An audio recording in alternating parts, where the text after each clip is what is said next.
sorry ass DJ.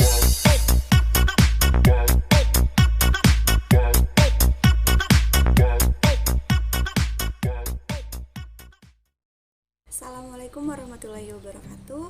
Ketemu lagi bersama saya Nur Heriani, mahasiswa bimbingan dan konseling Universitas Borneo Tarakan. Kali ini kita akan membahas sedikit terkait teori psikoanalisis dari Sigmund Freud. Stay tune. Oke, baik, langsung saja. Yang pertama kita akan membahas tentang hakikat manusia menurut psikoanalisis. Nah, jadi teori ini itu dipelopori oleh Sigmund Freud. Sigmund Freud memandang manusia pada dasarnya itu pesimistik, deterministik, mekanistik, dan reduksionistik. Manusia dideterminasi oleh kekuatan-kekuatan irasional, motivasi-motivasi tak sadar, kebutuhan-kebutuhan dan dorongan-dorongan biologis dan naluriah, dan oleh peristiwa psikoseksual yang terjadi selama 5 tahun pertama pada kehidupan manusia. Manusia dipandang sebagai sistem-sistem energi. Dari pandangan Freudian yang ortodoks, membagi dinamika kepribadian terdiri dari cara-cara energi psikis dibagi kepada id, ego, dan superego. Nah, manusia di sini mempunyai pikiran sadar yang berhubungan dengan kesadaran terhadap dunia luar, dan pemikiran prasadar yang berisi kesenangan-kesenangan akan pengalaman yang tersembunyi atau terlupakan yang masih dapat diingat, dan pikiran bawah sadar yang berisi tentang naluriah, kekuatan yang terpendam. Jadi dalam pandangan Freud tentang sifat manusia pada dasarnya itu pesimistik, deterministik, mekanistik, dan reduksionistik. Manusia dideterminasi oleh kekuatan irasional, dan tingkah laku manusia dikendalikan oleh pengalaman-pengalaman masa lampau dan ditentukan oleh faktor interpersonal. Oke, lanjut.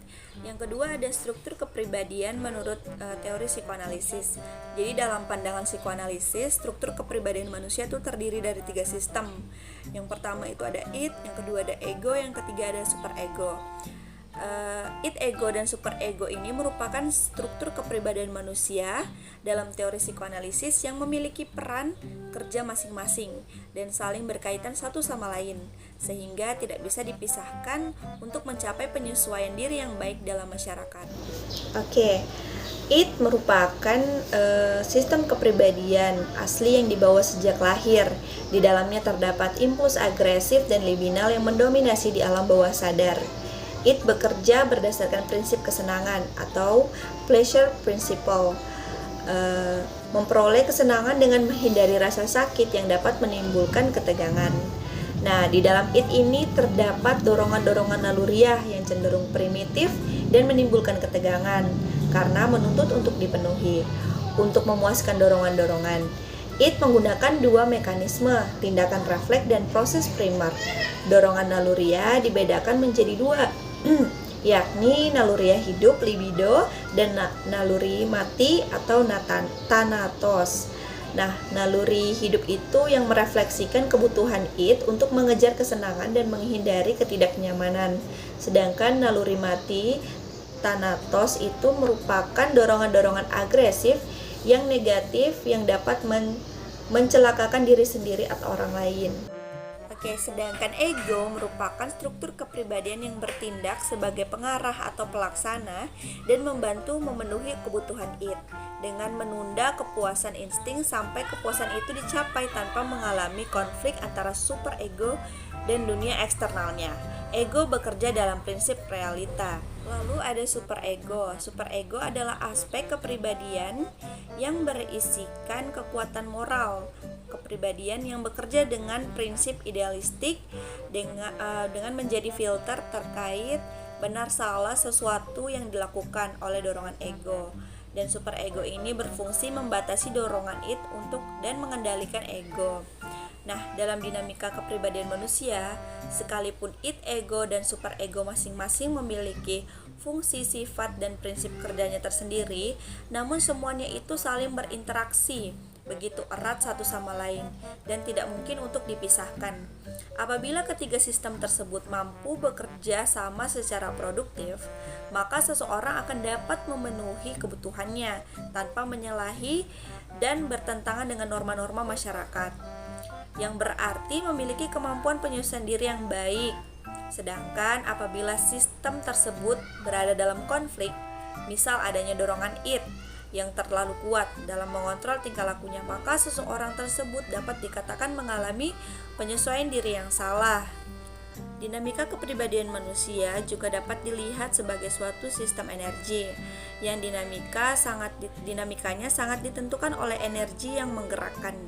Dalam pandangan ini, dinamika kepribadian itu terdiri dari cara-cara untuk mendistribusikan energi psikis kepada id, ego, dan superego. Tetapi energi tersebut terbatas sehingga satu di antara tiga sistem itu memegang kontrol atau energi yang ada, dengan mengorbankan dua sistem lainnya.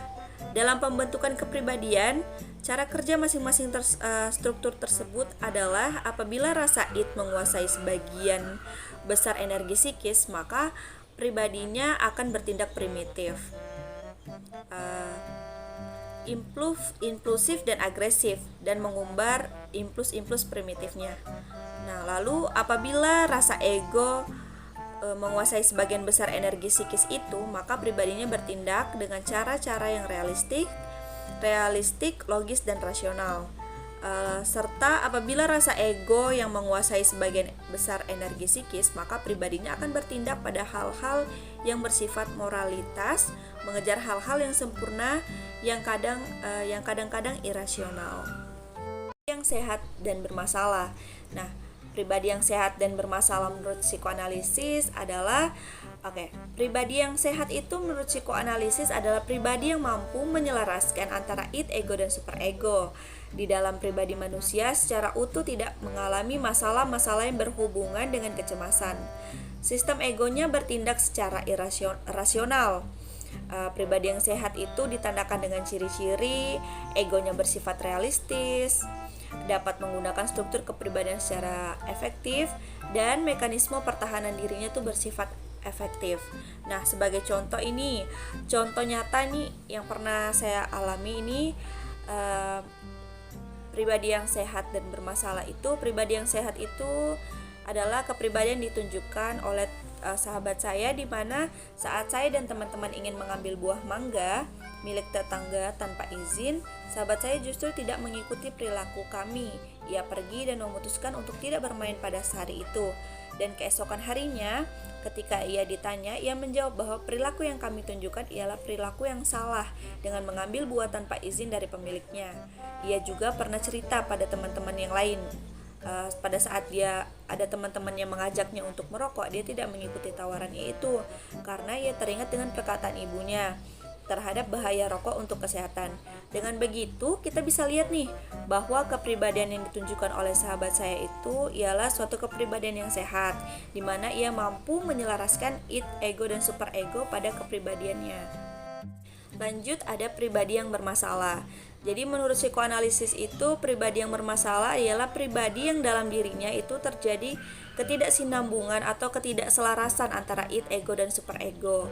Jadi pribadi manusia terjadi kecemasan akan masa lalu dan ketakutan akan masa yang akan datang. Serta ciri-ciri yang bisa dilihat itu seperti terjadinya kecemasan pada dirinya dan mekanisme pertahanan dirinya tidak berfungsi secara efektif. Nah, sebagai contoh ini, pribadi yang bermasalah yang sering saya alami itu tidak mampu mengendalikan kecemasan yang saya alami dari tekanan kegiatan yang tidak mampu saya sesuaikan, sehingga membuat saya tertekan dan membiarkan kecemasan itu menjadi kesakitan. Enggan untuk menolak suatu tawaran dan sebenarnya tidak bisa saya lakukan.